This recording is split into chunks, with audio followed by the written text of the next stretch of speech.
the ideas of Martin Luther about the Reformation movement, we saw, that gave rise to many new sects in Christianity itself and in Protestantism also. So here you can see the chart that divides the early Christian church. First, it was divided into Eastern Orthodoxy and the Roman Catholic Church. And from the Roman Catholic Church, we saw Protestantism arise, under which we saw Calvinism, Anglicanism, and Lutheranism. So, after this sort of a division that happened, which of course impacted the Reformation movement, we see that the impacts of Reformation movement are not just limited to the division of Protestantism itself, but it impacted the society, the economy, as well as the politics of that time and the times to come. Now, when we have been discussing about the medieval period, we have seen that the Christian Catholic Church was a very important institution that sort of dominated the society, as well as organized the society, and was very orthodox in nature. So the Catholic Church therefore was an integral part of the society that organized it. This sort of an idea of the church being a dominant institution was constantly being questioned by the people as they became more, sound to their surroundings. As you might remember, we have discussed about how the print culture made holy books like the Bible readily available to the people. Now, what did that do? That, gave access to the people to read about how the religion, Christianity, had written about the church and how the church exactly functioned, in reality. So they could now understand, what kind of exploitation the church had inflicted upon people. Thus, the people with the print culture and the access of the books realized the true nature of the church.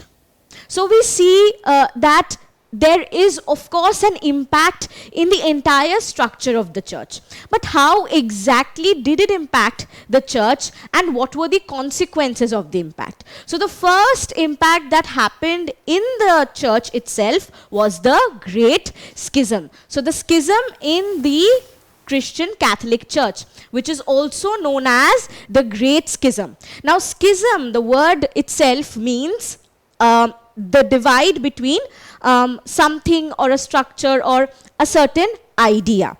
Now, what exactly happened was that there was a conflicting episode. So, an episode of conflict that happened inside the Catholic Church itself, which divided the church into an eastern part and a western part in 1054.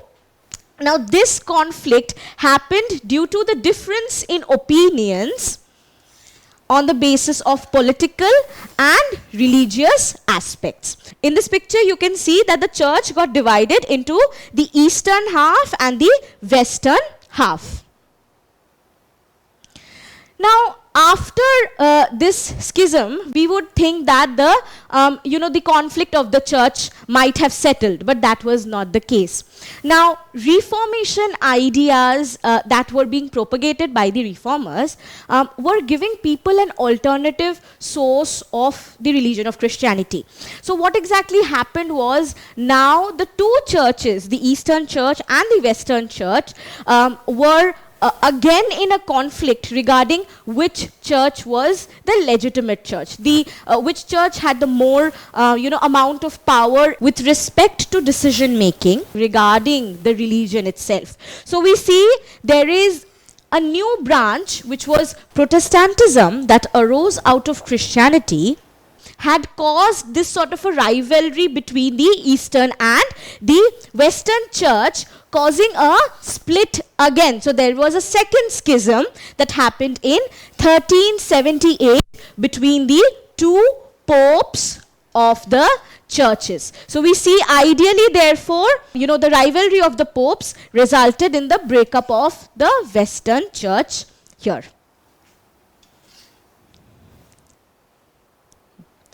This was not the only change that happened in the structure of the Catholic Church.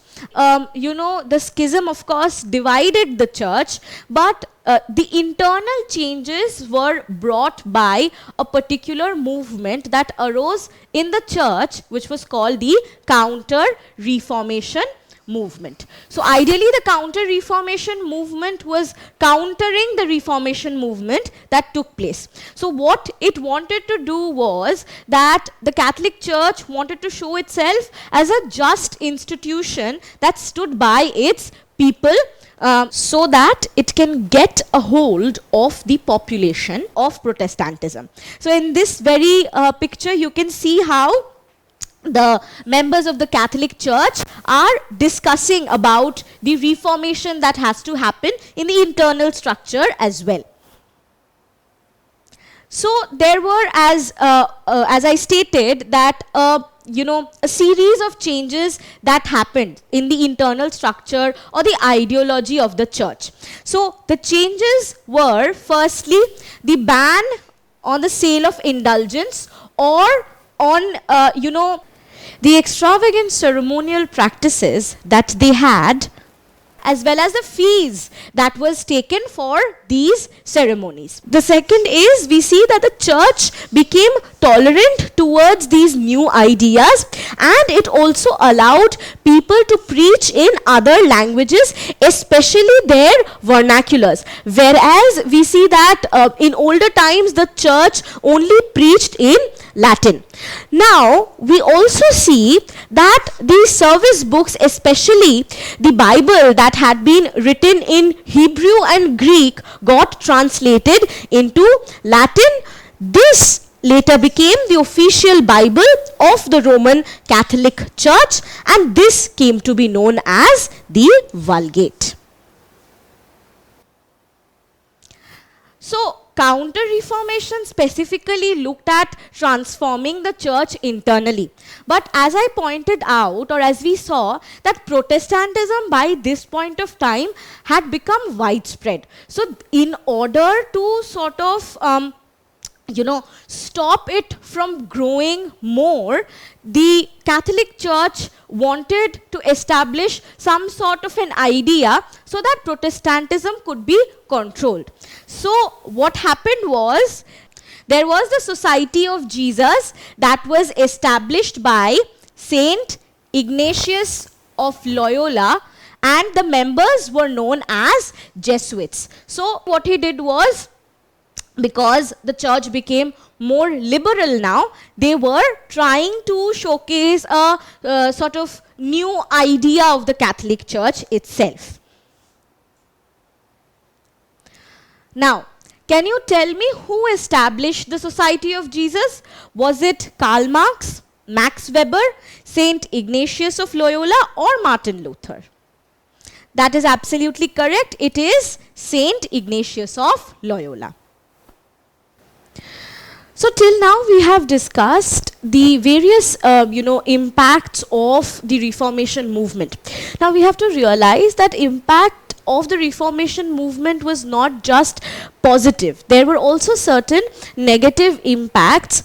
Now these impacts were focused upon the concept as to which faction of the religion of Christianity was more pure.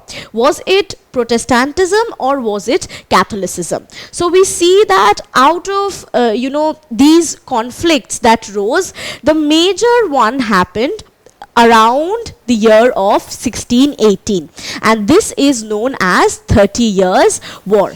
Now the 30 Years' War went on till 1648, that is it went on for 30 years, and it was fought between the Catholics and the Protestant states of the Holy Roman Empire. And this entire conflict happened on the grounds as to who would ultimately rule or govern Europe. Now this war ended, the 30 years war ended with a peace treaty, and the peace treaty was known as the Peace Treaty of Westphalia, which was signed in 1648. Therefore, we see from this point of time itself, the next most important negative impact that Reformation had on the society was that of the religious persecutions. So we see that the conflicts that happened between multiple branches of Christianity led to various religious persecutions of one another. As you can see in this picture, a Protestant is being tortured. So a Protestant is being burnt at the stake, where people are surrounding. So it became like a sport, and it was not only the Protestants who were being persecuted, there were Catholics also who were being persecuted. Therefore, this conflict became like a quest. It became a quest to prove which branch of Christianity was the true, the pure form that held the teachings of Christ. So this led to the persecution and manslaughter of several communities of people at that point of time.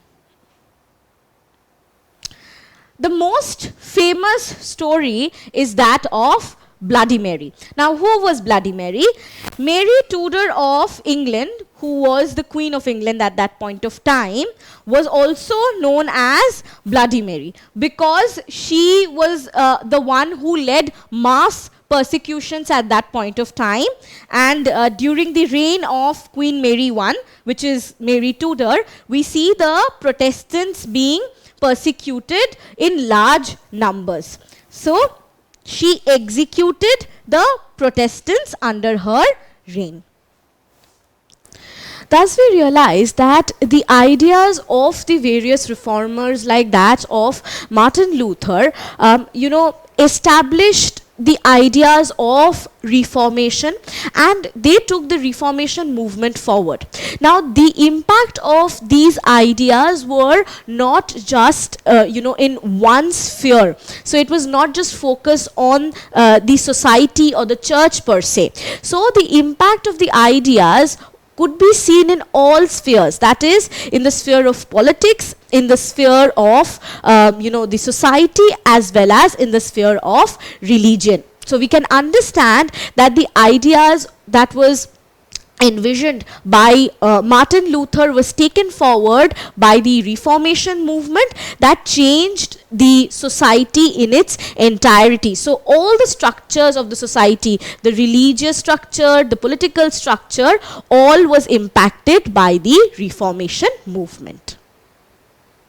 Don't forget to subscribe to our channel and hit the bell icon. You can also register for free at DeltaStep.com or download the DeltaStep app to get access to all our 5,000 plus amazing videos as per your school syllabus. Master each topic with our adaptive practice technology. Get million plus questions with step-by-step solutions and unlimited mock tests. Get all your doubts resolved instantly, learn via games, and win amazing prizes like PlayStations and iPads. So at DeltaStep, learning is not just fun and easy, it is rewarding too. So register for free now.